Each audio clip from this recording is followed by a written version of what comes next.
చూడి పశువుల్లో మెయ్య ప్రధాన సమస్య. దీనికి ముఖ్య కారణం పశువులు బలహీనంగా ఉండటం. దీనితో పాటు వాటికి సరైన సమీకృత ఆహారాన్ని అందించకపోవడం, అలాగే వాటికిచ్చే దానాలు ఖనిజ లోపాలు కూడా ఉండటం. ముఖ్యంగా చూడి పశువులను ఎక్కువసేపు పడుకోనివ్వకుండా చూడాలి, అలాగే వాటిని పరిగెత్తనివ్వకూడదు. వీటి వలన కూడా మెయ్య సమస్య ఏర్పడుతుంది. ఈ సమస్యను రైతులు ఎలా అధిగమించాలో ఇప్పుడు తెలుసుకుందాం.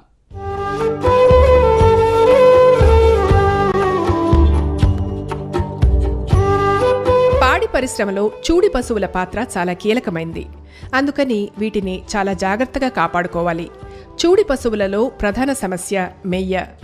పశువులు బలహీనంగా ఉండడం, వాటికి సమీకృత ఆహారాన్ని అందించకపోవడం ఈ సమస్యకు ప్రధాన కారణం.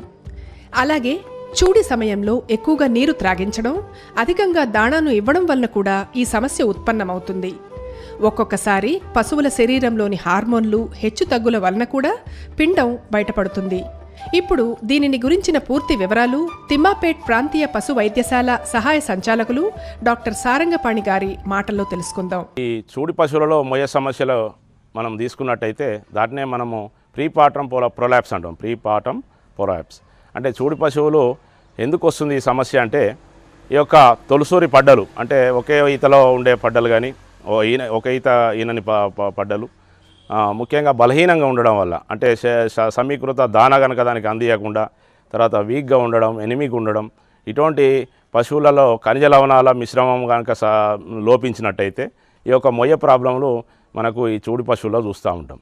అది ఎట్లా ఉంటుందంటే, ఈ పశువు పడుకున్నప్పుడు ప్రెజర్ అవ్వడం వల్ల ఈ యొక్క గర్భసంచి అనేది ఆ పశువు పిండం ఉంటుంది కనుక అది బయటికి రావడానికి ప్రయత్నం చేస్తూ ఉంటుంది. ఈ లక్షణాలు మనకు అవపడ్డప్పుడు మనం ఏ విధమైన నివారణ చర్యలు తీసుకోవాలి, ఏ విధంగా చూడాలి పశువుని అంటే, మనం ఎక్కువ మోతాదులో పశువుకు ఈ ఆహారం ఒకేసారి కానీ నీళ్లు కానీ ఒకేసారి ఇవ్వకూడదు. ఎందుకంటే అది ఒకేసారి ప్రెజర్ చేయడం వల్ల పిండం లోపల ఉంటుంది కనుక అది బయటికి రావడానికి ఆస్కారం ఉన్నది.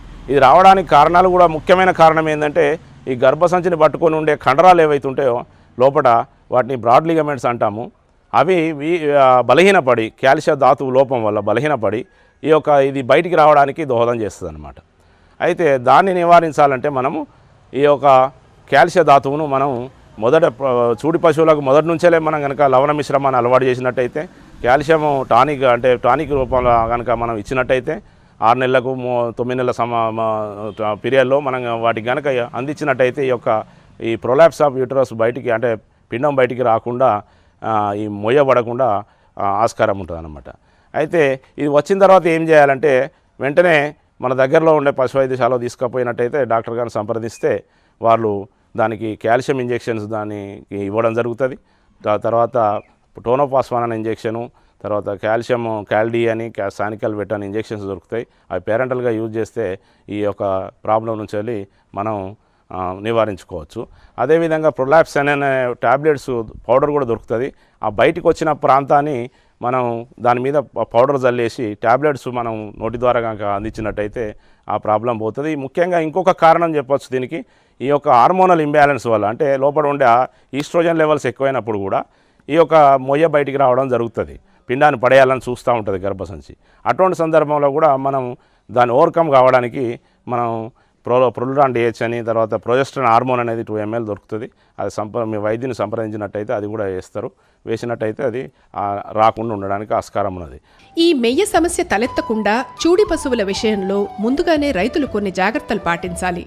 క్రమం తప్పకుండా పశు వైద్యుడికి చూడి పశువుని చూపించి తగిన చికిత్సను అందించాలి. వాటిని పరిగెత్తనివ్వడం, అలాగే వాటిని ఒకదాంతోనొకటి పొడుచుకోకుండా చూడడం వంటివి చెయ్యాలి అంటున్నారు డాక్టర్ సారంగపాణి గారు. ఆ వివరాలేమిటో వారి మాటల్లోనే విందాం.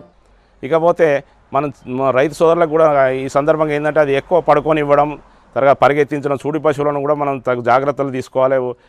వాటి బెదిరేటట్టుగా, తర్వాత పొడుచుకునేటట్టుగా పరిగెత్తించడం, పనులు కల్పించడం వల్ల కూడా స్ట్రెయిన్ అయితే ఈ రకమైన సమస్యలు వచ్చే ఆస్కారం ఉన్నది. వచ్చిన తర్వాత వెంటనే దాన్ని శుభ్రం చేసి కనుక కొంచెం ఐస్ పెట్టినట్టయితే కూడా అది బయట లోపలికి పోతుంది. అది రైతు సోదరు ఇంటి వద్ద చేసుకోవచ్చు, ఇంత ఐస్ ఉన్నట్టయితే చేసుకోవచ్చు. వాళ్ళ నుంచి పోలి సమస్య ఉన్నట్టయితే మనం దగ్గరలో ఉన్న పశు వైద్యశాల తీసుకపోతే దాన్ని చూసి ట్రీట్మెంట్ చేయడమే కాకుండా అవసరం అనుకుంటే దానికి సూచర్స్ అంటే కుట్లు వేసి కూడా దాన్ని తాత్కాలికంగా ట్రీట్మెంట్ అందిస్తే మళ్ళీ తర్వాత కుట్లు తీసేయడం జరుగుతుంది. దాని ప్రెగ్నెన్సీ అనేది ప్రొలాంగ్ అవుతుంది. తర్వాత అది మళ్ళీ ఈనడం సరిగా జరుగుతుందన్నమాట. ముఖ్యంగా రైతు సోదరులు గమనించాల్సింది ఇక్కడ మనకు కాల్షియం ధాతువు బాగా కాల్షియం ఫాస్ఫరస్ 2:1 రేషియోలో ఉండాలి. ఈ ధాతువులు పొటాషియం మెగ్నీషియం ఇవన్నీ ధాతువులు ఉండే మనం ఖనిజ లవణ మిశ్రమాన్ని ఈ యొక్క చూడు పైసలో ఖచ్చితంగా 20 నుంచి 40 గ్రాములు అది ఈనే వరకు అందిస్తూ ఉండాలి. దానివల్లనే ఈ యొక్క ప్రాబ్లం అనేది చాలా వరకు సాల్వ్ అవుతుంది. ఈ పైన చెప్పిన ఈ విషయాలన్నీ కూడా తగు సూచనలన్నీ కూడా రైతు సోదరులు గమనించి మరి సకాలంలో వాటికి గంక ఆ యొక్క సమీకృత దానామును ఈ ఖనిజ లవణ మిశ్రమాన్ని చూడి పశువులకు ఇచ్చుకుంటూ ఏమైనా ప్రాబ్లం వచ్చినట్టయితే సకాలంలో స్పందించి పశు వైద్యుని సంప్రదించాలి. అప్పుడే దాని యొక్క మనం కాపాడగలుగుతాం, ఈ ప్రాబ్లం నుంచి నివారించుకోగలుగుతామని తెలియజేస్తున్నాం.